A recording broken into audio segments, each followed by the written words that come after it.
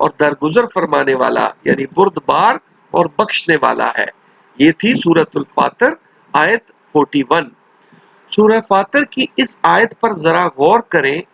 فرمایا گیا کہ اللہ تعالیٰ آسمانوں زمین کو نہ تھامے، نہ سنبھالے، نہ قائم رکھے، تو پھر اس کے بعد دوسرا کوئی بھی نہیں جو ایسا کر سکے۔ ذرا سوچے، کوئی ایسا ہے جو کر سکے، آسمانوں کو زمین کو سنبھال سکے؟ یقیناً اللہ تعالیٰ کے سوا کوئی بھی ایسا نہیں کر سکتا۔ یعنی ہمارے سروں پر اگر یہ آسمان قائم ہے تو صرف اس لیے کہ اللہ تعالیٰ ان کو تھامے ہوئے ہے، اور کسی چیز کو قائم رکھنے کے لیے سب سے ضروری بات اس چیز کا علم ہوتا ہے کہ وہ چیز کیا ہے اور اسے کس طرح سے سنبھالا اور قائم رکھا جا سکتا ہے۔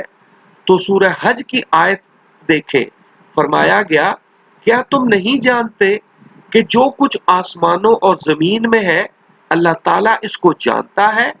یہ سب کچھ کتاب میں لکھا ہوا ہے۔ بے شک یہ سب اللہ تعالیٰ کے لیے آسان ہے۔ یہ ہے سورہ حج کی آیت نمبر 70 میں۔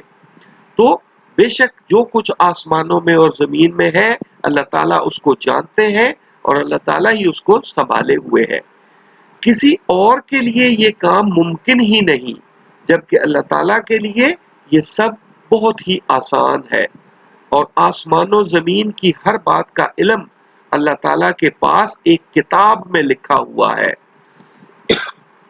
سورہ زمر میں ہے کہ اللہ تعالیٰ ہی کے پاس آسمانوں اور زمین کی کنجیاں ہیں، یعنی چابیاں ہیں۔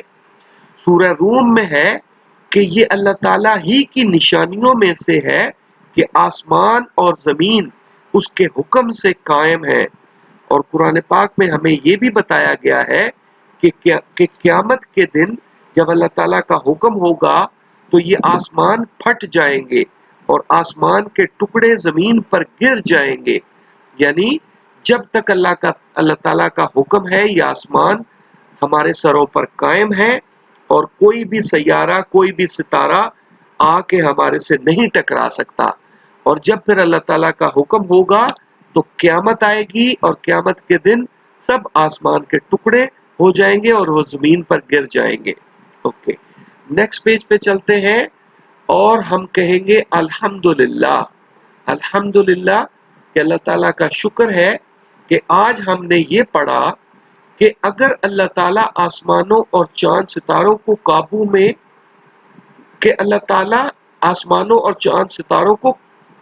میں رکھیں، یہ تیز دوڑنے والے، کہ اگر اللہ تعالیٰ آسمانوں اور چاند ستاروں کو قابو میں نہ رکھیں تو یہ تیز دوڑنے والے بڑے بڑے آگ کے گولے ایک دوسرے سے ٹکرا جائیں، اور آسمانوں کا سارا نظام تباہ و برباد ہو جائے گا اور دنیا قائم نہ رہ سکے گی۔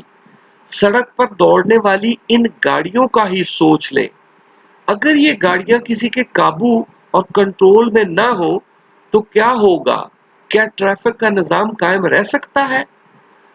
جس طرح یہ گاڑیاں ان کے ڈرائیور چلا رہے ہیں، ان کو قابو کیے ہوئے ہیں، اسی طرح اللہ سبحانہ و تعالیٰ آسمانوں میں ان تیز رفتار ستاروں اور سیاروں کو قابو میں کیے ہوئے ہے۔ یعنی یہ مثال ہے یہ گاڑیوں کی، ان ہر گاڑیوں میں کوئی نہ کوئی نظام ہے کہ یہ چل رہی ہے، یہ جو ہے یعنی اس میں ڈرائیور ہے جو ان کو قابو کیے ہوئے۔ اگر یہ فرض کرو کہ اگر ان میں ڈرائیور نہ ہو تو پھر یہ کیسے نظام چل سکتا ہے؟ پھر تو یہ گاڑیاں چل ہی نہیں سکتی، پھر تو یہ گاڑیاں آپس میں ٹکرا جائیں گی۔ تو اسی بات کا یہاں پہ ذکر ہے کہ اللہ تعالیٰ آسمانوں میں چاند ستاروں کو قابو میں کیے ہوئے ہے، اسی لیے وہ نہیں ٹکراتے آپس میں۔ بے شک اللہ سبحانہ و تعالیٰ ہی رب العالمین ہے، وہی سارے جہانوں کی حفاظت فرمانے والا ہے۔ ہمیں چاہیے کہ اسی کی عبادت کریں اور اچھے کام کریں تاکہ اللہ تعالیٰ ہم سے راضی ہو انشاءاللہ۔ تو آپ نے اس کا خیال رکھنا ہے، اور سب سے پہلے سب سے ضروری بات کہ جو ہم نے سمجھا ہے قرآن پاک میں وہ ہم نے آگے پہنچانا ہے۔ تو پھر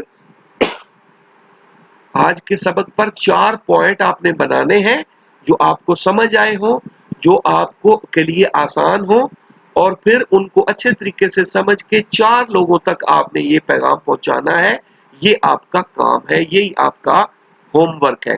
کلاس ورک آپ کا یہ ہے کہ آپ نے 4 پوائنٹ بنانے ہیں، اور ہوم ورک یہ ہے کہ آپ نے 4 لوگوں تک یہ پیغام پہنچانا ہے انشاءاللہ، اور یہ کام لازمی کرنا ہے۔ اوکے، چلیں جی، شاباش، ٹیک کیئر اینڈ اللہ حافظ۔